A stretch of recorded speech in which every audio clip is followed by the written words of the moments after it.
So again, this is Dr. Will Horton. I'm recording. But on, when this lockdown started a while ago, everything got thrown into a lot of turmoil, obviously. And some of us that have been doing stuff online, at least we were blessed to be set up to do some things, to be ready to start doing, whether it's therapy or sessions, if whatever you want to call it, online, and also maybe even some of the trainings. And like I said, because of what I've been doing the last few years, I've been lucky that I've been very comfortable with Zoom. I used to use GoToMeeting. Of course, now there's new platforms. I stay with Zoom because I like the recording aspects of it. That's the biggest reason I like Zoom. I love the recordings. And there are new ones we'll talk about. But today we're going to do a basic review of NLP. So why not do that in the time that we have where we're still somewhat locked down? Good news here in the wonderful state of Florida. They're starting to open up, especially next Monday, day after tomorrow on Monday. I can actually go back to the health club. But we'll talk about that and have some other stuff. So today we're going to do a basic review of NLP.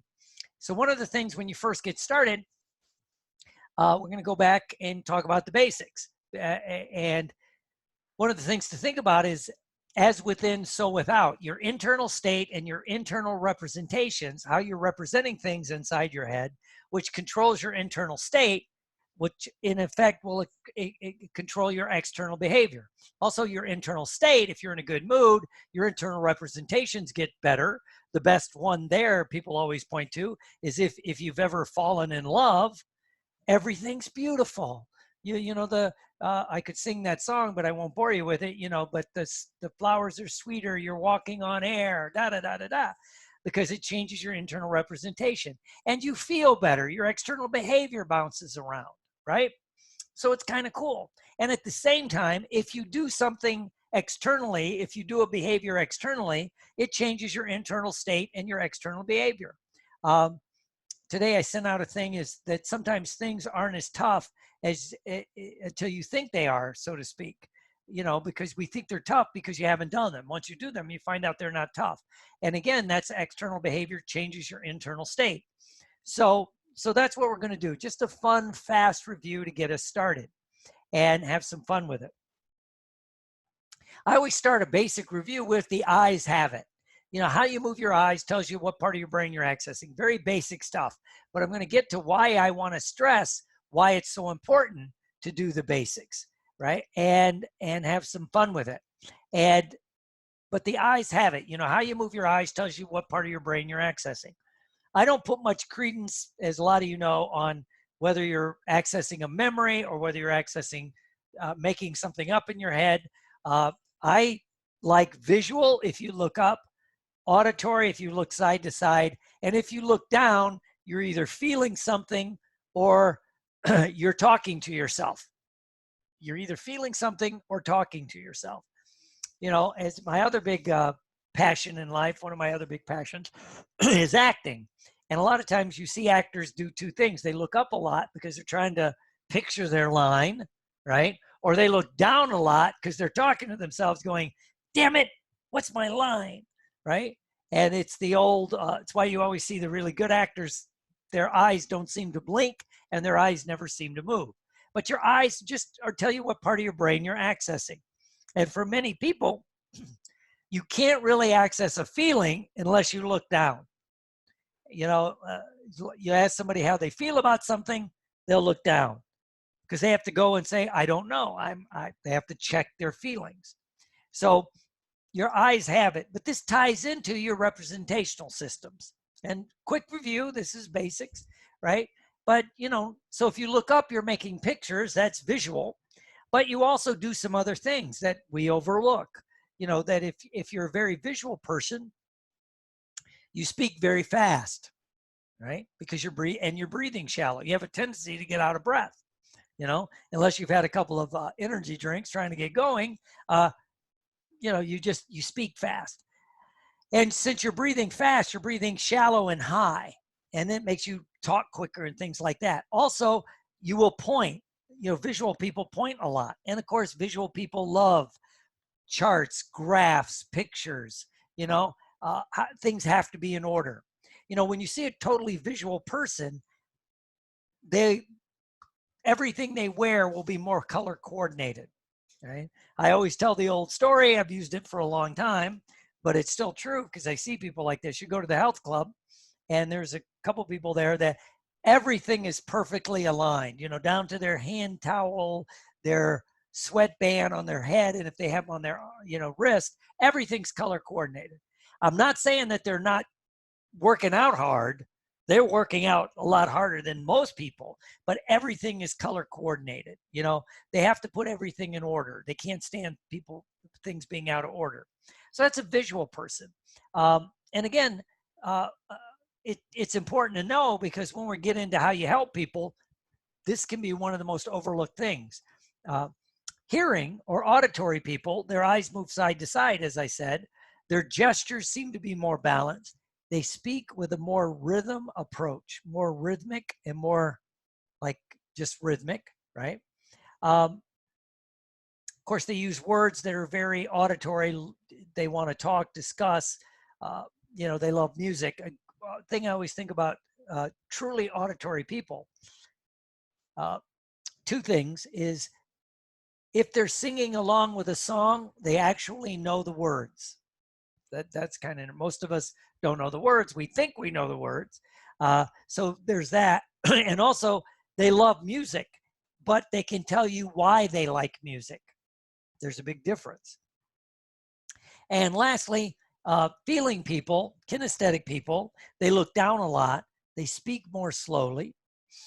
They breathe deep, you know, and it's true for kinesthetic men. They'll touch their chest, but they'll slow down and speak slowly, right? Now, you can use all of these. I hate when people say I'm a visual, I'm an auditory, I'm a kinesthetic. You use all of them. It depends what's going on at the time. And again, so when you see someone and you hear them talk and you watch how they're moving, you can tell whether they're visual, auditory, kinesthetic. This is very important if we want to influence them in any way, shape, or form, as a coach, as a therapist, as a trainer, as a friend, right? Because if you're a visual person and people start talking to you about your feelings, there's a mismatch there, right? There's a mismatch there. And what's interesting, and we see this, it'll transfer over into how you communicate back at people. For those of us that play on Facebook, there's an interesting phenomenon going on. Everybody's arguing about all kinds of stuff on Facebook, but someone will post something and in their posting, it'll say like, this is what they see happening. Don't you see this happening? Don't you see that? And then people write back, yeah, but I don't feel that's correct, right? So and if you want to answer back to either one, if you post back to the person that says what they see, you have to post about what they see. And if the person that's what they feel, you post about what they feel, not that. But we don't do that because we default to our primary system, right? And these are the keys to the kingdom. This is why I stress this. It's one of the most overlooked aspects of NLP. Yeah, because people get caught up in being fancy. I want to do the fancy stuff, the waking hypnosis, the bypass the critical factors that way, right? We forget that the basic stuff works, you know? And you have to really understand the basics to do the fancy stuff, right? You know, martial arts analogy, I can't teach you a spinning hook kick till you know a front kick, a side kick, a hook kick. Then we can maybe put it all together, right? But if you try to jump to that, you don't understand it. And when you understand the person that you're talking to, whether the visual, auditory, or kinesthetic, it's the first level of opening up someone's mind, right? And it gives you the blueprint. But again, the more we're into NLP, the longer we're into NLP and hypnosis, the easier it is to put this on the back burner and want to jump into doing something fancy. And I always default to the Princeton seminar study when it comes to the need to do the basics. And the Princeton seminar study, for those that don't know it, it's a great study. And what it is, let me check the text here. Okay. The seminar study is there were some seminary students, students that wanted to be preachers or ministers or whatever, whatever priests, whatever they were going to be. And they were at Princeton University. And so they're studying, to become ministers. And excuse me. And so they bring them in one day and they say, here's your assignment. Everyone here is going to go give a talk or a lecture or a sermon, whatever you want to call it, right? You're going to go preach on the Good Samaritan, from the Bible, the Good Samaritan.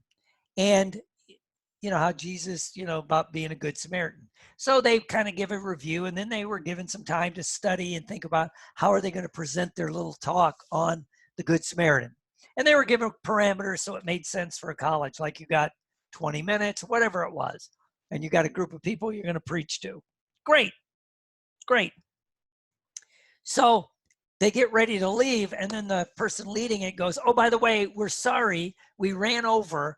You've only got like 5 minutes to get to the place you're going to give this, where you're going to give the talk, you're going to preach. But it was about an 8-minute walk at best, right? If you walked really fast, you couldn't get there in 5 minutes. They set that up.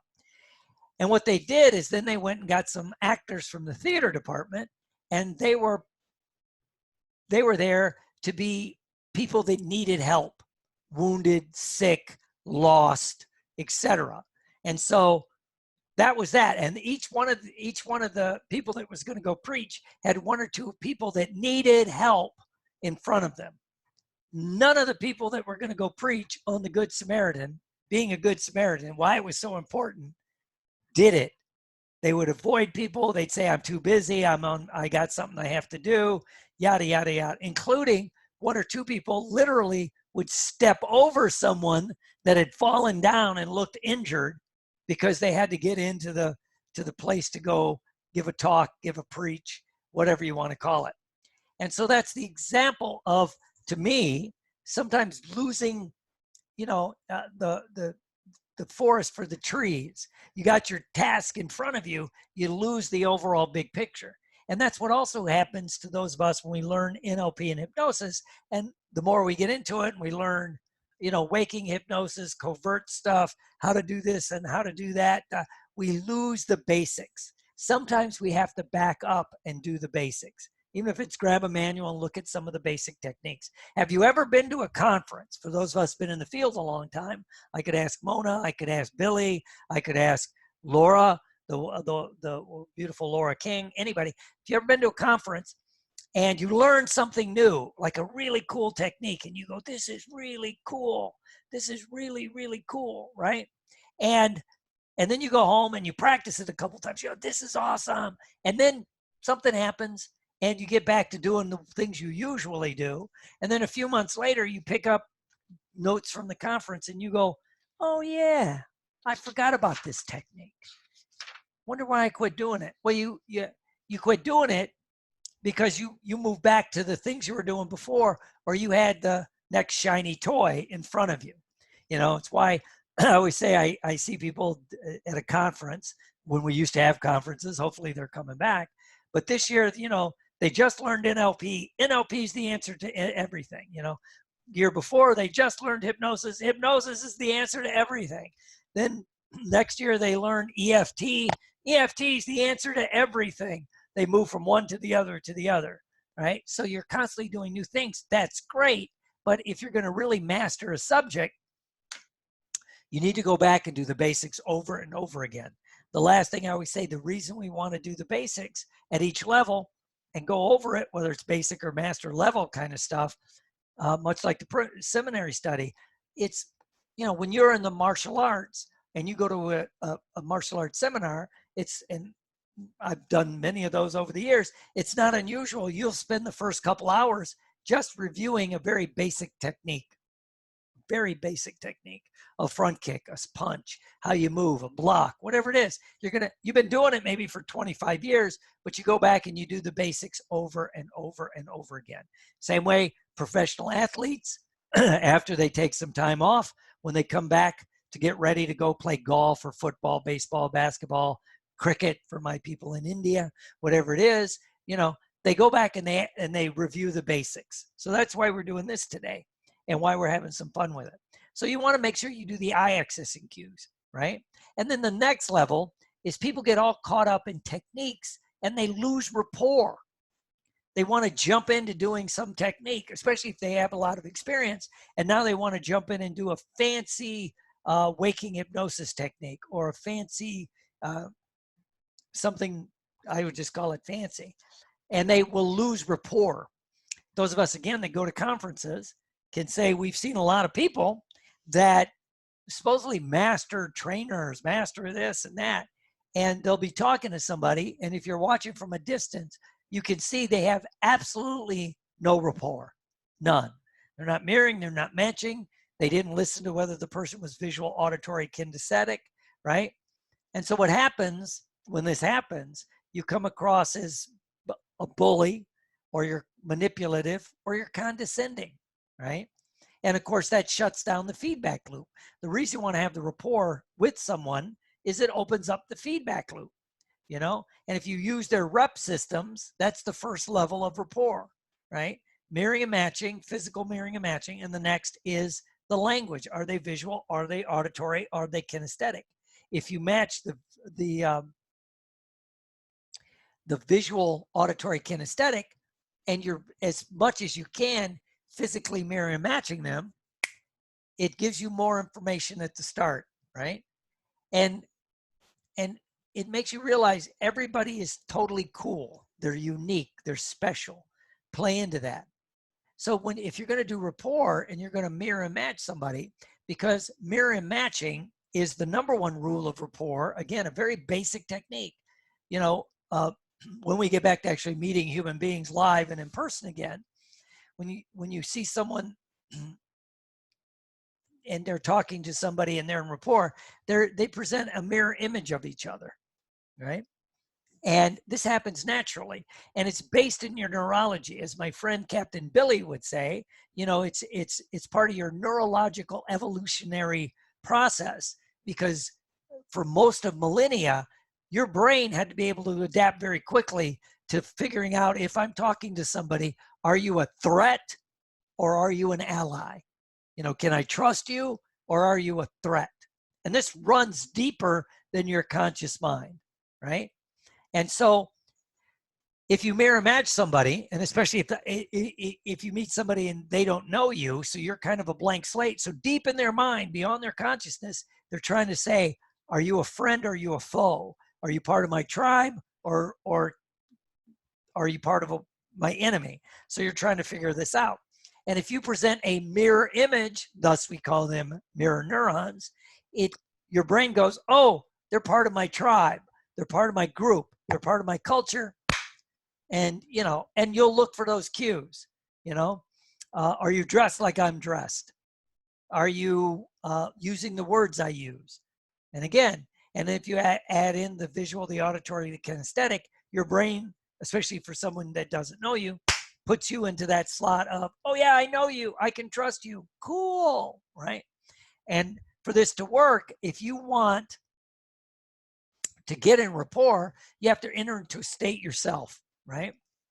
And so, you know, again, these mirror neurons, they're just the way they work. And one of the other big mistakes I see people make is when I teach this, they go, yeah, but you got to be really subtle. You got to be subtle. You got to be subtle. I just want to slap. That's not rapport, but I want to just slap when I hear that, because human beings are not subtle in anything that they do, right? When people are truly in rapport, they'll mirror match exactly. I was teaching last year year before at the NGH, when there was a lady, and I kind of got into a spirited discussion about, you want to be real subtle, because, you know, if you don't, the person you're talking to will be uncomfortable. They'll know you're doing it. First of all, she fell into the law of thinking that everyone knows what you know. The fact is, only about 0.5% of the population even understand how mirror matching actually works. So anyway, we had this discussion. I said, well, if you choose to be subtle, you can be subtle. But anyway, we all go to break. And those of us who've been to the National Guild of Hypnotists conference At one point, it was the largest hypnosis conference in the world. Mona, then on there, Billy, Laura King. I think there's some others on here that have been to the National Guild. But anyway, we go to break and everybody's getting their coffee, going to the bathroom. Anyway, coming back, this lady had run into somebody from the conference that she obviously was very good friends with, but only sees it like a conference. And suddenly, you know, after they hug, back when you could hug, after they hug, they're standing there talking. And if you're looking from a distance, they were presenting a mirror image of each other. You know, the one lady would brush her hair back, the other lady would brush her hair back. The one would go, oh, I love you so much. Oh, I love you so much. They were presenting a mirror image. So the lady that was just arguing with me that you need to be subtle in the real world, boom, right there it is, right? So if you practice the mirroring and matching, you know, it works comfortably. It works wonderfully. And if you get people to play into whatever their rules, beliefs, and attitudes are by asking about things they really believe, things they love, their family, their true hobbies, they'll drop, even if they're trained in this stuff, they'll drop a lot of their guard, if you want to call it that, their conscious defense mechanisms, and they'll default back to the person that they really are because they hide them in plain sight. Here's a quick rapport trick I've been teaching in the last couple of years. And you could do this for singles or a group, by the way. I call it future rapport. So if you're going to meet somebody you don't know and you want to really practice mirroring and matching them, right? The other day I had to go meet somebody and I was a little nervous about it because I didn't know them. So, you know, it's like, and I was going to use all this stuff. So what I do is, what I teach my people is I go inside my head, or you have your person like you guys, go inside your head and think about somebody you have great rapport with. So I thought about my buddy Bill, right? Who I've known for 35 years. One of the few people in the world, not in our field, by the way, one of the few people in the world that I would tell 99% of my life to. And I'm very comfortable with him, right? And I don't worry about anything, right? So I imagine, okay, when I meet this guy, Dr. whatever his name was, I'll just call him X, Dr. X. I'm going to picture he's Bill, right? And what I think that does is it opens up my energy. It leads me to naturally mirroring and matching him, smiling, being relaxed. And then I imagine when I walked up to meet the guy, and, you know, we didn't shake hands because of the current environment, but I nodded, he nodded, and then we sat down to talk. I was mirroring and matching him exactly from a few feet away, right? But it's like, and I was very comfortable with it, right? And worked great, you know, because he even made the comment, wow, you know, it's like, I know we just met, but it's like I've known you for a long time. Hey, you know, he wanted to know, maybe I met him at one of the psychological conferences here in Florida or at the American Psychological Association. I said, no, I don't think so. So I just feel like I know you. That's when you know it worked, right? I'd reeled him in, right? So that's a rapport technique. And then the next thing you want to do, vastly overlooked, is the basic information gathering. I call it the meta model.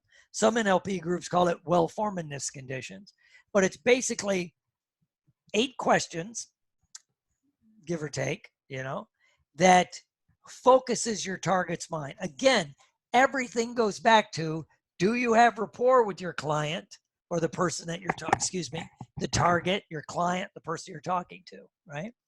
And if you do, they're much more likely to answer the questions because they've dropped their guard. You're part of my community. I need to tell you this information, right? And the questions have not changed. You know, they've not changed in forever because they work, right?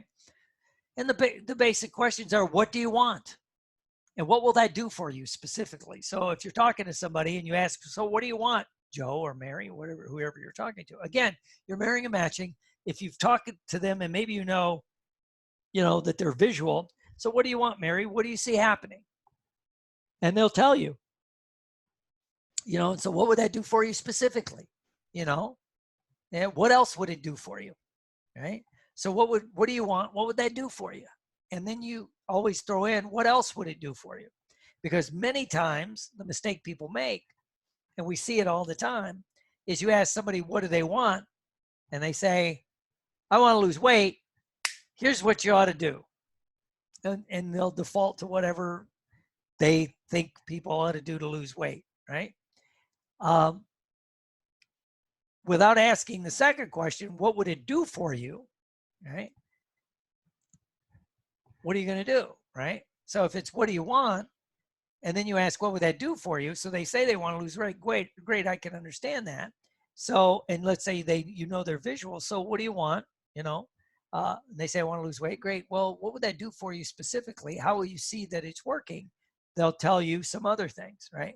And so now you've gotten more information. Maybe you've begin to get the information you need so they can really get what they want. A classic one in the hypnosis world is someone says they want to lose weight. Well, what would that do for you? What would that do for you? And they say, oh, it'll make me more confident. Really? Had this talk with Tom Nicoli, a whole bunch of people that do a lot of weight loss. Not really. They'll just be skinny and they'll have no confidence, right? And then they'll end up getting fat again because I thought I would have confidence. I don't have confidence, right? But if you give them confidence, they may lose the weight even if you never mention food, right? So what would that do for you? What do you want? What would that do for you? What else would it do for you? I tell people anymore, you can ask that question several times. Anything else it'll do for you? What else would it do for you, right? And then you always ask, how will you know when you have it? What will you see, hear, or feel, taste, or smell? What's your physical evidence you've got that goal, right? Because every once in a while you're talking to somebody and they want an esoteric goal. I want to be happy. I want to feel fulfilled. What the hell does that mean? What the hell's happy? What the hell's fulfilled? And you ask, well, how will you know when you have it? I'll just know. Well, they have no empirical data, no evidence for whatever this goal is that they want. They'll probably never get that goal because they have no evidence for it, right? And sometimes they have to dig down and say, this is that's how I know I have it, right? And you see this a lot in our cultures where people think having a lot of money will make them feel good. Well, how will you know you're happy? Having money, what do I do for it? Make me feel better. Well, how will you know you feel better? I'll have a lot of money. Well, they get a lot of money, they don't feel better, right? And even if they thought now they got the fake evidence that they want, and really what they want to do is feel better, and they've tagged in the money for it, but the money will never make them feel better. So you can get into these circles, And then we always want to ask, if it's appropriate, how will this affect other people in your life? That comes from Virginia Satir, because if you change, if you want to lose weight and you decide you're going on a plant-based vegan diet, great. That's wonderful. But if you're married or you got a spouse and you got a bunch of kids, maybe they don't want to go on a plant-based vegan diet. So it could cause some other things. I always say, how will this affect other people? And do you care? I just had this with somebody because I still see random people. I don't know how this person found me. They wanted to stop smoking. And I said, okay, how will this affect? We got down to this and we got the information. Okay, fine. I said, well, you're married, right? Yeah. Does your spouse smoke? Yes. Well, you stopping, how's this going to affect? Well, what do you mean? Well, will your spouse be supportive of you stopping smoking? Are you sure? Because it'll affect them. And they hadn't thought about it. I said, well, that's something you might want to think about because, I don't know. I see it all the time. People that you think are going to be supportive are not. I really believe in the power of this question after working in addictions for over 35 years, because people go into treatment, they go to get off alcohol or drugs or smoking, and everybody will be supportive. As I say, right? No, they're not. Your drinking buddies, I liked you better when you were drunk.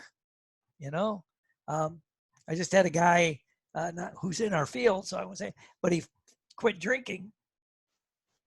And we were talking, doing a follow-up session, and he goes, yeah, he's had to cut some friends out of his life because a couple of them said, you were more fun when you were drunk.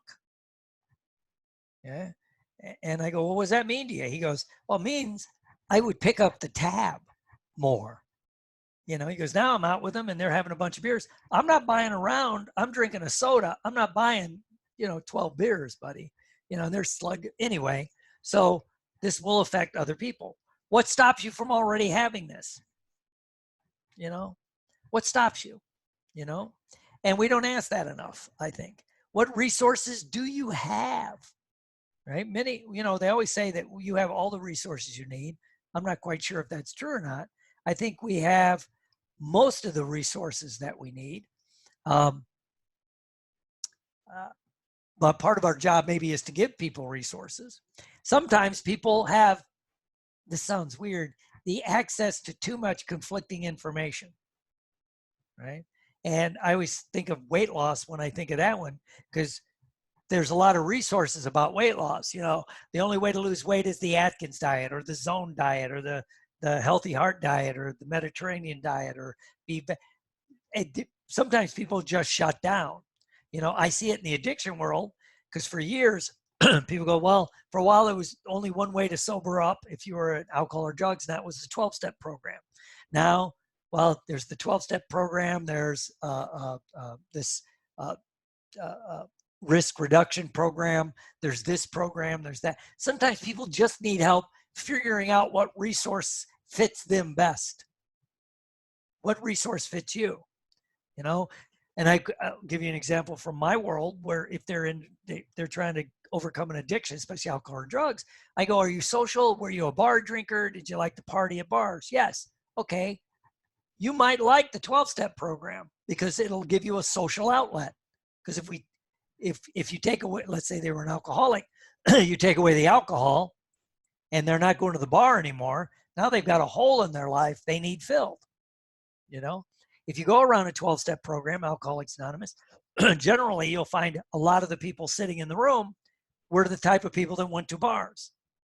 You get a few like people that drank in their home, but not many. Same with Narcotics Anonymous. You got the people that like to get high in groups and go to concerts. It's because it's the fellowship, it's the social aspect of the program. But if you were totally isolated drinker, you didn't want people to know you drank or get high, you hid in your house and do it, making you go to a 12-step meeting is like pulling a tooth, So they need resources in different ways. And then we help them get additional resources. So if you ask people these questions, what do you want? What would that do for you? What else would it do for you? How will you know when you have it? What will you see, hear, or feel, smell, or taste? What's your evidence? How will this affect all the other people in your life, including coworkers, family members, everybody? What stops you from having this already? What resources do you have that will help? And if you have a lot of resources, do you have conflicting information is part of the problem, right? Which kind of a one way to look at conflicting information is the entire world's experiencing it now with COVID-19. One expert will say this, and then one expert will say that. So and then another expert will say it's in the middle, and another expert will say, so at the end you got and they're all experts. And if you can find the research, the truth, it's like there's conflicting information. So, so then we help them get there. So, those are some of the most basic fun things that you have to do when it comes to learning NLP. And I'm glad my friend Captain Billy's on the line because this is a lot of his work. A few years ago, we started looking at, ways to teach hypnosis and NLP. And he's a research psychologist, I guess is what I'd call him. I'm not sure what I'd call him in public. Sorry. Whew, tough crowd. I'm here till Friday. Please be nice, Will. Please be nice. Yeah. Anyway, him and I, and a lot of this was his work. And, he came up with the natural theory. And what the natural theory is is disassociation is integral. It's a key piece to NLP or hypnosis because it helps you better deal with threats, because your brain's number one job is to keep your butt alive. It's constantly searching the external world to keep you alive. That's its deepest default mechanism, right? If you go through combat training, fight training, anything like that, they put you in situations to override that. And it's hard because you will default to survival mode, right? You will default to survival mode. Again, we're kind of seeing it now, right? And it's about how to better deal with threats, right? And in one ways to think about it is disassociation of conscious and non-conscious processes, the things you can consciously think about, the higher level thought. If you can disassociate that from the underlying things, then you can disrupt the flow of info. And we call it the HOT model, the hierarchy of thought. And this kind of explains how NLP and hypnosis works, right? It kind of explains how NLP and hypnosis works. I know when we started talking about this to some people, they were very excited. Unfortunately, some of the organizations didn't grasp the idea quite as much as they could have. But it kind of explains how hypnosis and NLP works. And it's very simple. It's not that hard, right? And what it is we have three basic levels of thought, right? Three levels of thought. The first level is that you're in an experience. And when you're in the experience, if it's a strong experience, that's all you can do. It will override even your conscious processes. When you're hungry and you're physically hungry, you're in the experience of being hungry. And then you'll do anything to help that experience. You'll eat. I mean, that's why I would say your diet goes great when you start on Monday morning, and then Monday afternoon, you eat a donut because you let yourself get hungry, right? So you're in the experience. When you're in the experience, that's basically all that's happening. And if it's a highly charged emotional experience, it will shut down everything else, right? And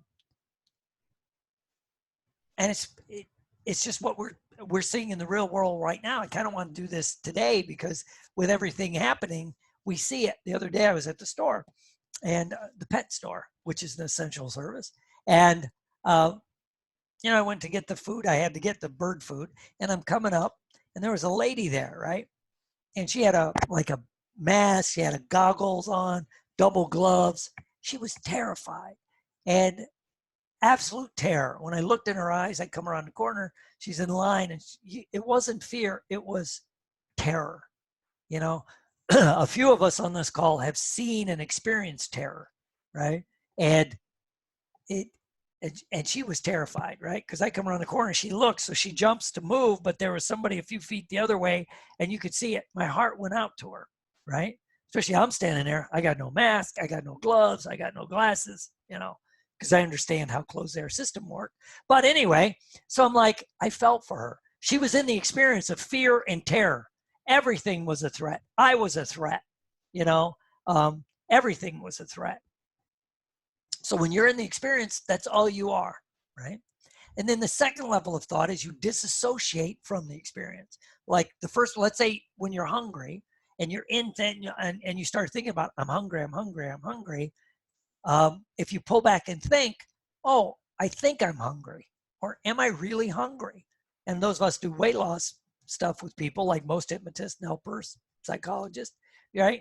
A lot of times you're eating because you're bored or you're angry or there's nothing to do. That's why a lot of people gain weight in this lockdown, in this house arrest, right?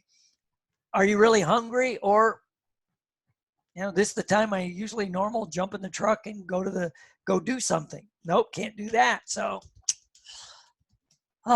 I'm hungry. No, I'm not. And if you pull back, no, I'm bored, I'm angry, I'm depressed, whatever it is. Or like the lady, if she could have pulled out of the experience of terror and realized, there's things beyond her. I don't know, but if she'd have pulled out of the experience of being terrified and thought about, am I really terrified? What is the true threat matrix? you know, to use Captain Billy's terms. What is the true threat matrix here, you know? And again, I don't know. Maybe she had an underlying comorbid disorder. I have no idea. But but when you pull out of the experience, you're at the next level. Then you can make conscious choices. You know, the other day when I was looking in the freezer to get ice cream because I thought I was hungry, and I did step back and go, I'm not really hungry. I just, you know, I'm just bored. I need to do something, you know. And then I could go do something else, and I did. I went and did an extra round of Taibo or something, right? And so that's the second level. The third level is you think about thinking about it. So you have your first level, you're in the experience. Second level, you're thinking about the experience. The third level is you're thinking about the experience. So if I had been standing at a refrigerator, I could have thought, am I hungry or do I just think I'm hungry? So it doubled disassociation, you know? And at this level, you can get all kinds of things going on. It's how you can get hallucinations, number blocks, all this stuff, because you're not thinking about the experience. You know, even though you're standing there and your eyeglasses are right there, I'll be going, where are my glasses? Where are my glasses? You know, I'm asking, where are my glasses? What did I do with my glasses? Where did I put them? So my brain is doing all this other stuff. The glasses are right there. And then Christina will walk by and go, they're right there. And then I feel like an idiot, but it's what happens. Now, when you think about that, the power of this is in reverse. You know, if somebody's thinking too much, which we get a lot with hypnosis, and they're thinking about it, don't know what to do, and you put them in their body with something like a progressive relaxation or a Dave Ellman induction. That's okay. Open your eyes, close your eyes, open your eyes, close your eyes, relax your toes, relax your feet. Imagine your eyes relax, cascading, whatever. It pulls them into the experience of being in their body, right? So it pulls you out of thought and puts you in the experience, right? But there are other times we want to pull them out of the experience and make the change. And so when you look at especially neuro-linguistic programming, a lot of it is we pull them out of the experience. So you know, every time you see a cigarette, you want to smoke. Okay, great. So the visual cue is a cigarette, right? I'll use my pen because I don't smoke. There's a cigarette, right? Makes me want to smoke, or I see the pack, I want to smoke. So if you have them pull back and imagine themselves, let's say, the ideal self, the self that would never smoke a cigarette, right? And then you have them imagine the cue picture. This is how visual squish works. So they see the cigarette, maybe the pack of Marlboro, and then you have it blow up or disappear or double click. It's gone. Now you see the disassociated picture of you at your very best, the you that would never smoke, and whoosh, it goes to that, right? And so you do that a couple times. You've pulled out of the experience, you've disassociated, and you're seeing yourself the way you want to be. It's disassociated, so you're moving toward it. So it sets up a loop in your brain. So then if it works perfectly, the next time you see the cue, the cigarette, you just won't have the desire. It bypasses it. I worked with a person in our field who used to, I think it was Snickers candy bars. I still love this story because he was a big stage hypnotist, still is, beautiful, brilliant stage hypnotist. And, you know, but he would do stage shows, obviously. And let's say you're doing an after prom or or even a show at a club or something in a town, and you're done and it's 1 a.m. There may not be a lot of places to eat, right? So he kind of had trained himself that he would get back to the hotel and get a Diet Coke, good. But then he would get 1 or 2 Snickers bars. So he would eat the Snickers bars, right? And so we just did this technique. I thought, well, it'd be fun to see, right? And so here it is, like 25 years later, and every once in a while, you know, he'll message me that he still rarely, if ever, eats a candy bar. So it can work. So these experiences, they pull you out, have you think about them differently. So when you go back in the experience, you're doing something different, right? That's also how like something like the new behavior generator works. You see it, you pull out of the experience. So you're not thinking about playing football. You're watching your idol play football or play golf the way you like. And then you imagine the swing and then you step into the experience. So you go from disassociated to associated. And then the classic third level disassociation is something, is the fast phobia technique. You're watching yourself watch the movie, which we also use for mending a broken heart. You watch yourself watch the broken heart scenario. And then when you step back into it, it's a two-step in. So you're up here in the highest level of thought. I'm watching myself have this negative experience. Watch myself have the negative experience. Then when I settle into watching it and then step into the movie, it's a different experience. And that's how it actually rewires some of those neural pathways. It lays down a different track in your neural plasticity. So I think this stuff is fabulous. And these this explains a lot. And so it also explains when people get stuck, right? You're trying to do a relaxation on somebody and they're highly stressed and they're thinking about it, and all they can think about is all the negative things at work or in their family or this, and you're trying to get them in their body. That you see where the disassociation is. It's between level 1 and level 2. They can't experience it. Or they're in such an emotional experience, they can't pull out of it at this time, right? I mean, when I used to have my one office, and Laura can relate to this, or Billy in beautiful DC, and I'm not sure who else is on the call from where, right? But, you have a client and they're running a few minutes late because of traffic, right? And so they're all stressed out. Oh, like Michelle up in the Pennsylvania area. It can happen to any of us, right? And so they need to like decompress because they're in the experience of I'm stressed out because I was running late, which makes them do this. And, so sometimes you have to be able to help them, pull out of the negative experience before you can even start, if they're there for change work or you're there to help them do other things. So again, it just gives you a map of where they are and what they're doing, much like are they visual, auditory, or kinesthetic, right?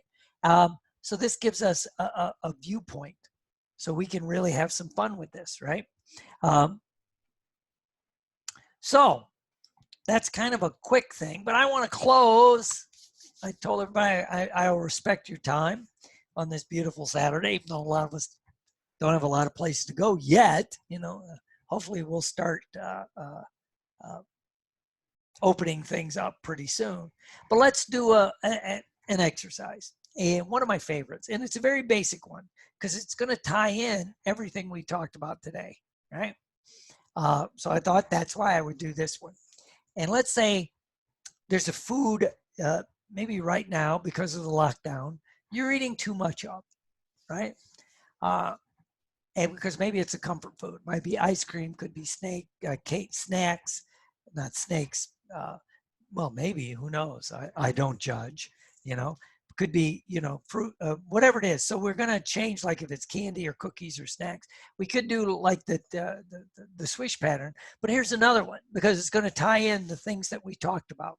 Because when you also think about like your visual, auditory, kinesthetic, and how you process information, that's also another way of looking at your submodalities.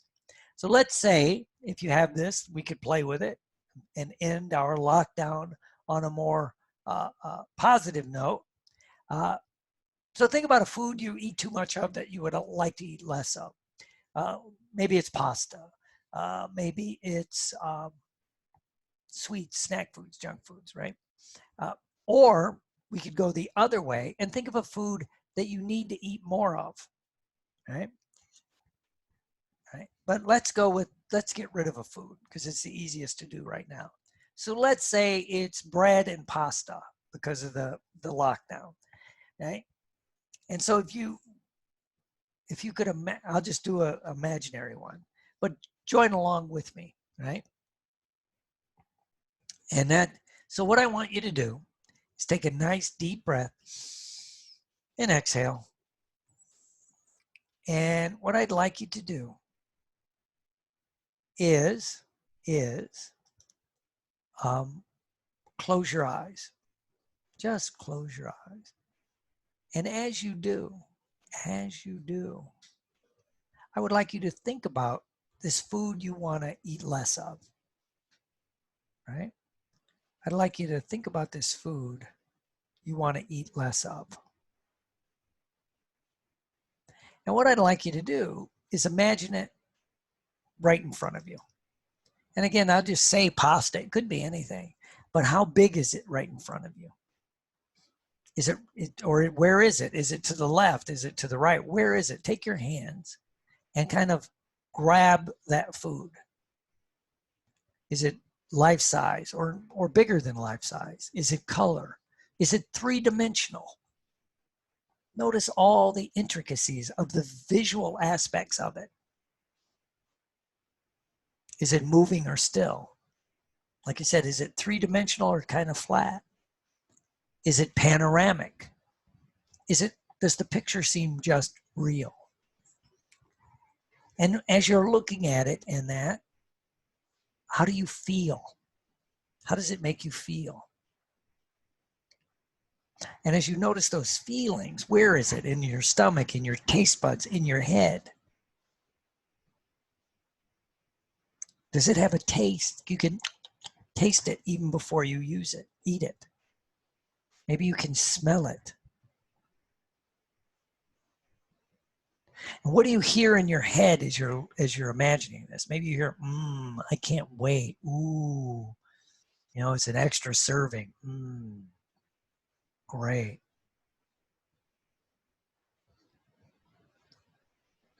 And let your mind know it's okay. We're just going to play. And on a scale of 1 to 10, you imagine how much you love this food. And it just pops into your mind. Good. Good. And now let your mind rest. Open your eyes, close your eyes. Now imagine a food you dislike, if not even hate. You would never eat. In my case, it would be liver and onions. Other people love it, but for me, I just don't like it. Blech, right? Blech. It just gives you that. And now imagine this food you really dislike, if not hate, and let it pop into your mind. Notice the color, the shape, the sound, the feeling. Is it three-dimensional or flat? What is the size? Is it panoramic or not? Does it seem real or just blech?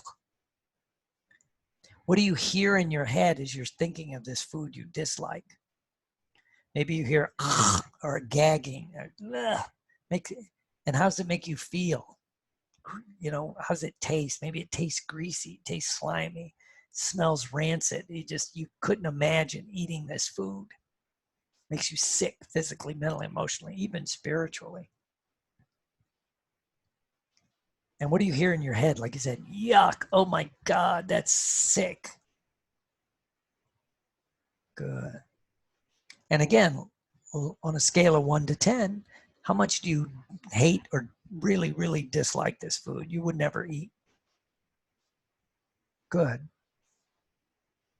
Now open your eyes, close your eyes. Now what I'd like you to do, and tell your brain it's okay, because we're just running an experiment. But take the food you like, and if you can, with your hands, physically begin to move that food to the location of the food you dislike. And as you do, you notice the color, the shape, the sound, the feeling. They all begin to blend and merge, kind of like when you're watching a fancy movie and the picture kind of gets blurry or whatever, and then suddenly it's a new picture. And so as you do, it changes its color, its shape, its sound, its feeling. Suddenly the good, yeah, delicious, changes to makes you hear the gagging sound. When you heard like in your head, that goes to, oh my God, that's sickening. So move it, move it, move it. And as you do, the smell changes to its like the food you hate.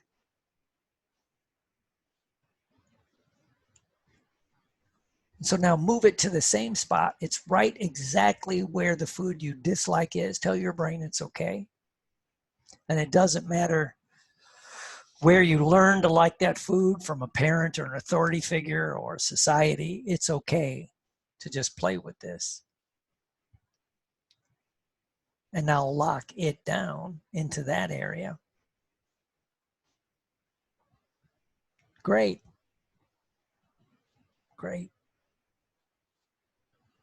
Now just open your eyes, and now just let your eyes move around. Now on a scale of 1 to 10, when you think about that food that you used to love, what is the number now? Good.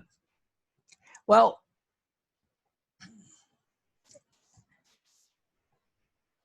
come on back. Now, yeah, we'll see if it works. Now, if you want to reinforce that, if you're really working on something, if you wanted to reinforce it, the way you reinforce it is the next time you see that food, you know, you could think about the food you dislike. So if I was eating pasta, I'm not a pasta eater, but if I saw it and I wanted to quit eating it, next time I saw it, if I just mentally thought about like liver and onions, it would help reinforce it. Everyone stay on the call. I'm going to stop the recording in a moment and take questions, or I could take questions on, it would be fine. But all my NLP trainers, I have a whole bunch on the line. I can see there. You can just go to nfnlp.com.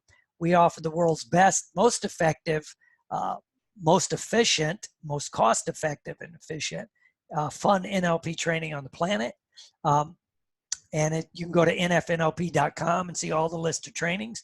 Again, I'm so proud of all the trainers and people of NFNLP that had jumped on, started doing virtual sessions, virtual trainings, you know, whether it's Zoom or GoToMeet, whatever. I got people using different things, whatever it is. But if you go to nfnlp.com, we've been trying to keep that updated with people doing the online training. Online training is the wave of the future. I'm kind of excited about what I think we're going to see happen soon, which is hybrid trainings. So when the lockdown ends all over the world and you do a training, maybe you get 6, 12 people in your room that you're training, which is great, but you could set up the camera and still do a Zoom or GoToMeeting, or I guess Google's offering a new meeting platform, so is Facebook, whatever you decide to use. So guess what that does? That increases your reach. That increases, so you could be in Chennai doing a class, but one of your class, because one of my people just said this happened, well, because it was virtual, their cousin wanted to take the class and they were in another country, but because it's virtual, they could log on and do it. So it opens that up. Also, it can help because what if someone, and I think we'll have to figure out how to handle this, by the way, but like you're doing a 4 or 5 day NLP training all at once, and someone, you know, has to stay home that day, they could Zoom into the meeting and they could be there virtually. So I think all that's going to be fun, but especially the virtual aspect, we'll see it change. The other day, a couple weeks ago, I lose track of time. No, yeah, almost a month ago, there was a hypnosis conference, the IAC conference, International Association of Counselors and Therapists, who had for the last several years been streaming part of their conference. Well, they decided to obviously do the whole conference, and it went quite smooth. And I was doing a 2-day like Essentials of NLP course, and they said, would I do the Essentials of NLP live via Zoom? I said, I'd love to. And the good news was I ended up getting like 3 times as many students as I would normally get, because I asked the people and they said, well, they're actually there because A, they didn't have to spend 3 more nights in a hotel, right? Which is also, it was a 2-day training, but 3 nights in a hotel. And also then they didn't have to come in and spend 3 extra days away from their family or away from their friends or away from their practice. So they could just do the meeting. So I had, you know, instead of a small group, I had a much bigger group, and people were from all over the country, and one from Europe. So it was kind of cool. So our upcoming NLP tomorrow, we're going to do a NLP review of the master NLP, which is waking hypnosis. We'll do a review much like this. Try to keep it to about an hour because I respect your time. Monday, we're doing a hypnosis and NLP trainers course review, which is kind of the start of a master trainer course, which I've got started.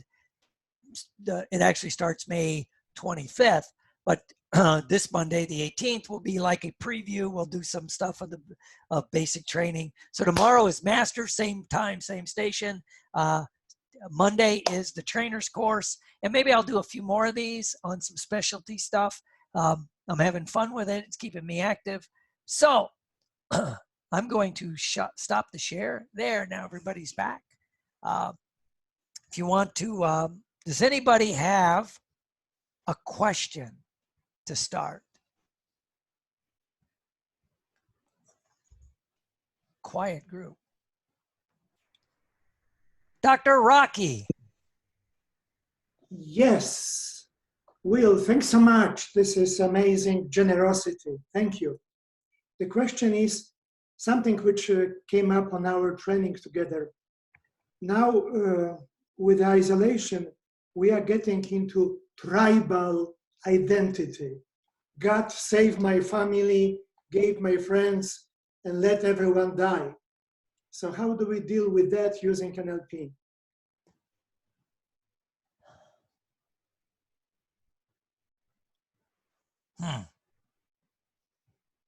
I don't know.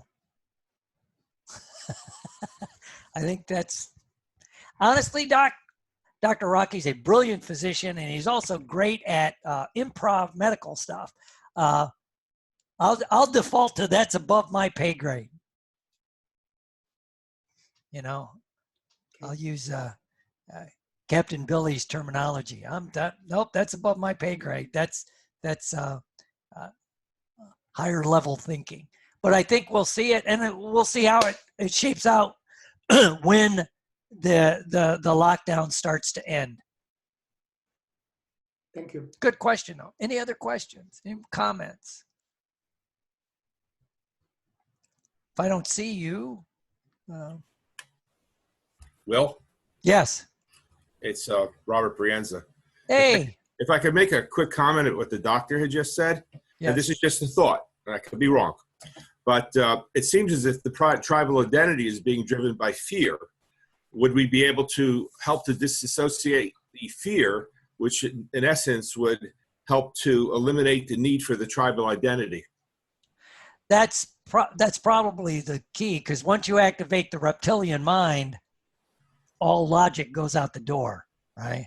So, yeah, but that's the problem with that, though, is on the flip side, when you're in fear, it's hard to pull people out of fear because they look for reasons to be fearful. Right. You know, because I could tell that lovely lady at the pet store looked at me like I was a complete moron because I'm standing there with no mask and no gloves, and that's like, no, I'm fine. But you know, I was a threat. And then Right. any evidence to the contrary becomes a threat. So, cool. Any other questions? Dr. Will? Yes. Murthy from Chennai. Hey.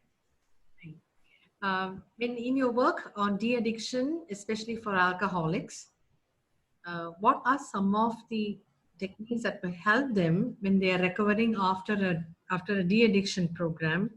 During the recovery period, they are not able to sustain the changes.